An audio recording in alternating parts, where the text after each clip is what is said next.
Hi, everybody. Welcome to Navigate STL Schools, the podcast. I'm here today with Angel McCain. How are you doing today? I'm very well. How are you? I am great. Tell us about yourself. I am an East St. Louis native. I have lived in the area my entire life, worked, studied, and trained. Right now, I am the St. Louis Region Program Director for an education and training organization. Awesome. And you're here today representing the Racial Equity and Justice Fund with Forward Through Ferguson. Right, the Community Governance Board, yes, for the Racial Healing and Justice Fund. Yep. So before we get into everything, we start every interview with the same question. Tell us your personal K-12 education story. So how did it all start? It's pretty simple for me. I'm East St. Louis through and through, K through 12 the entire time. Went to Manners Elementary School. Now it's called James A. Avant, and Lansdowne for middle school. And then, of course, East St. Louis Senior High School, the best high school in the region, for sure. From there, went to college, ISU, and then SIUE. So that's so funny. I actually used to work for East St. Louis School District 189.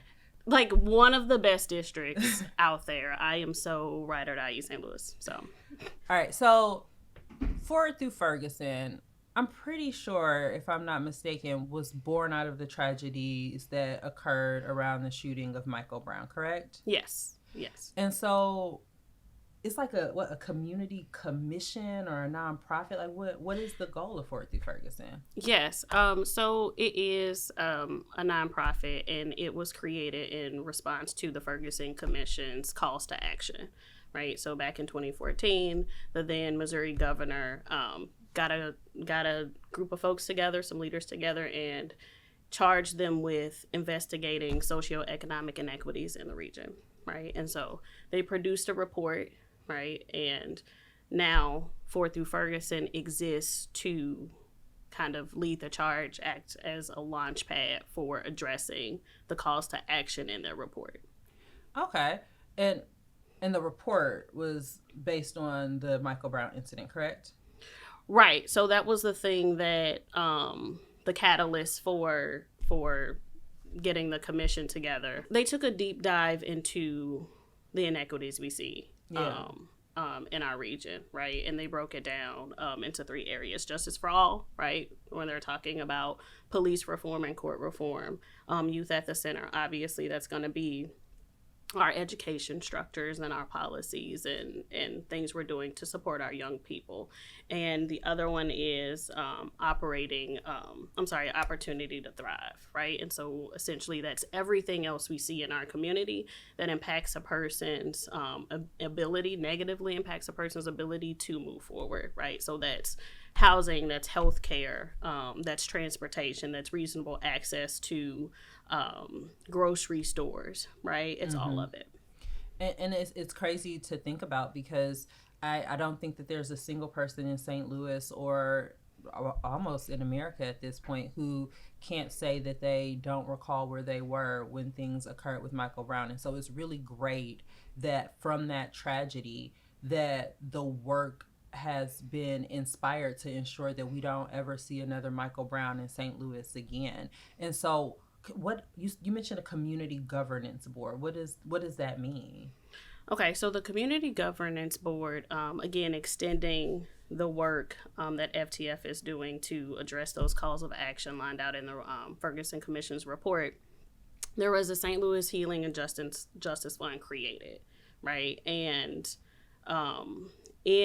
with the goal of reimagining philanthropy, right, and what that needs to look like for our communities, FTF and those folks decided to create an outside sort of entity, right? And so the CGB is simply community members, right? Folks who are living, working, and training in the area who are experiencing a lot of the issues, have experienced, have witnessed, right, work with folks, and just kind of know firsthand about the inequities we see every day in our region, right? So it's a really cool thing that they've done. So just all community members of all ages and backgrounds? Yep. And so a part of why we invited you here today is we received a grant from this Racial Healing and Justice opportunity. Why did you guys decide to put out this grant and to make this $800,000 investment across so many organizations in the region?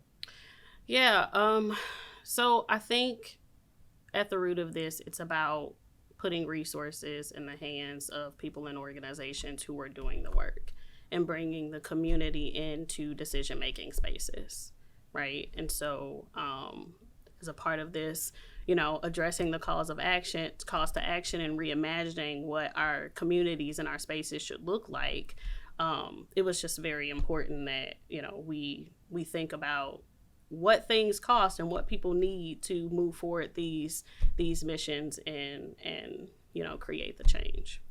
So I think earlier you mentioned systemic barriers. And as a minority nonprofit leader, as a woman nonprofit leader, as a Black nonprofit leader, as a nonprofit leader from a background that does not come from money, it has been really difficult to be able to connect with organizations that have the same type of community values that we want to support, and that also have an accessible way to apply for money if you don't have the ability to hire grant writers and all of those things. What sets Forward Through Ferguson's grant making process apart from other organizations, and why was it important for you all to be different in how you approach the way that you do community giving? We didn't do any guesswork, right? We brought community members into the decision-making space. We were very intentional about making the process approachable and accessible for folks, every step of the way, right? So I think that's one of the biggest things just about this process that makes it so different from a lot of the others. The continued engagement, a lot of times you go and you apply for grants and you never even talk to anybody, and there's no ongoing support for, addressing, areas of improvement for your application or just general questions, right? And so we were very intentional about creating a process that lifted everybody up. Even folks who didn't necessarily receive grant funds this time around, right? So it's a very, it was meant to be accessible and healing, and, the whole process was designed to create community. And so I think that we did a really good job of doing that, I hope. I would agree. It felt, I've done a lot of interviews for funding opportunities, and being able to have the interview with the individuals from the Community Governance Board was really affirming to the work that we did. You mentioned one of the prospects or areas of opportunity that were noted in the Ferguson report was children at the center, and really that being the heart of you all's education platform. What are some of the challenges that you can say were identified in the report that you all tried to tackle through the way that you, or through the organizations that you decided to fund this year? I mean, I just think through and through the calls to action outline very real issues with systemic racism, right? And just issues with getting resources to organizations and folks who need them, and including folks in the communities in the decision making. There were 189 items, right? And so to call one specifically, I can't in this very moment, but I think just sort of through and through when we think about outcomes, right? And we think about, how our young people are struggling in these communities and in these schools that aren't necessarily meeting their needs, a lot of times because of limited resources. So I just think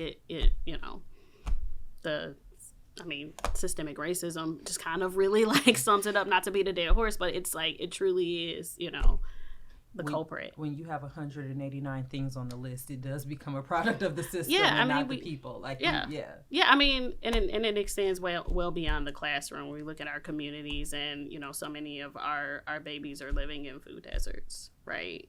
There are just so many limitations. And so I think one of the great things about this process, this fund, this reimagining, FTF, is that it's really focusing on the core issues, right? I have never worked alongside or been a part of any organization that unapologetically called out white supremacy and systemic racism as true problems, right? That absolutely need to be addressed, right?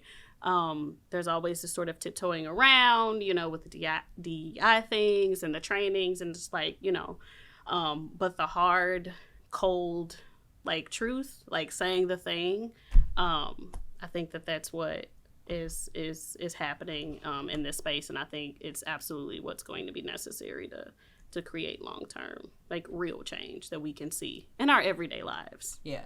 So one of the things that really stood out as we were filling out the application for the grant process was this idea of community impact. Mm-hmm. Like, you guys aren't just funding projects for the sake of funding them, but really things that will help shape and shift the community, I'm assuming. But mm-hmm. What does it mean for you or for the committee for an organization or a person to be able to have a community impact?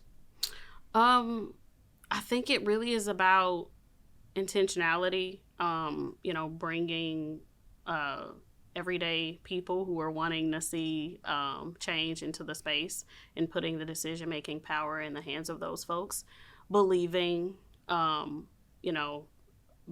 folks in our communities when they tell us they need something, right? Saying something and deciding to do something. I think impact can look like so many things, but at the root of it, it needs to be for the people living in the space, and it needs to be intentional. So, yeah, that's what I think. I think so many times somebody somewhere else is making decisions about where we live and where we work and what we do, and usually a lot of times, not all the times, they miss the mark, right? And so this was very, very intentional, and I think we need to continue to see that intentionality as we go on. So for a lot of kids, school is their first real introduction to being a citizen in society. Like, you turn 5 and all of a sudden you have responsibilities for other people. You got to put your coat where it goes and your cubby where it goes and all of those things. And it's shifting. What would you say is the role, as you guys, as a commission, as the Ferguson Report, all of these initiatives and things that you guys have for this future of St. Louis? If school is our first introduction as citizens at a really young age, what do you think is the role that education will play in the future development in St. Louis and some of the changes and things you would hope to see given the investments that you guys have made? And not just St. Louis, really the region, the area that we're in today. Yeah. Well, I think there needs to be a lot of rethinking when it comes to the role education needs to play for our students, right? I think young people, they go into these spaces and they have to adapt to the school and the environment. And I think it should be the other way around. I think that is when you get the most out of people. I'd love for the education space to meet students and families where they are and adapt to them instead of the other way around. I think, families, they have voice, right, and decision-making power when it comes to the education of their children. And I'd like to see the education space lean more into that. Right, and support that. Okay, so that makes so much sense as to how we were selected, because that's really what we do as an organization. We really try hard to connect families with school buildings that are going to meet their needs, starting off every appointment with a values worksheet and asking families, what do you want to see in a school, or what do you want to see in a school community before you make a choice? Because personally, I believe that education isn't something that should just happen to children. Right. It should be something that they can become fully invested in and enjoy and grow. Personally, you mentioned food deserts. We had a conversation with representatives from Ready Readers who pointed out St. Louis is also a book desert. There isn't enough access to books, to culturally relevant books, to socially relevant books. There are lots of places where, as we think about educating our kids and this community impact, that I mean, maybe children becoming members of society is the wrong thing to say, because they're always around. Right. And they're starting their journey through education before they ever start kindergarten, right? They're experiencing life. They're learning, they're seeing, right? So, which is why it's so important to, there's so much intersectionality, right, with these movements and these causes and these issues, right? If a child at 5 going into kindergarten has experienced inequity with where they live and their access to food, and they don't have the language, right, to express it, but it's certainly felt, and it certainly, I believe, informs how they come into the education space. So it's really important to, I think, as you said, make sure that they can be met where they are, so they can participate fully, instead of feeling like they have to hide, so that they can assimilate into that school environment. And I know educators say that, right? We meet children where they are, but like, do you really? Like, how? Right? So, again, just seeing some intentionality and unapologetic leaning into what these babies need when they come into the space, because it's about what's best for the children and the families, not necessarily what's best for the district, right? So we take care of the babies, we take care of the schools. That's, for me, refreshing to see this kind of child first strategy when you guys are thinking about, or not you guys, but when you as a voting member are thinking about where the funds should go. Prioritizing organizations that are going to put kids first is at the top of one voting member's mind, and I think that's really important, and hopefully it's a shared value for that community. How many times a year do you guys offer funding opportunities? Are all of them aligned to education? Do you have to be education based to get funding through Forward Through Ferguson? Oh, absolutely not. First, the fund, this was a part of a pilot, right? And so this was the third and final grant cycle for the pilot. And the hope is that the model, right, that's been created is going to lead to more, like, a transformation in philanthropy as we know it when it comes to our community. So, I don't know what the future of is going to be, like how it's going to take off, but it's just a pilot, it's a launch pad, so we'll see what happens with that.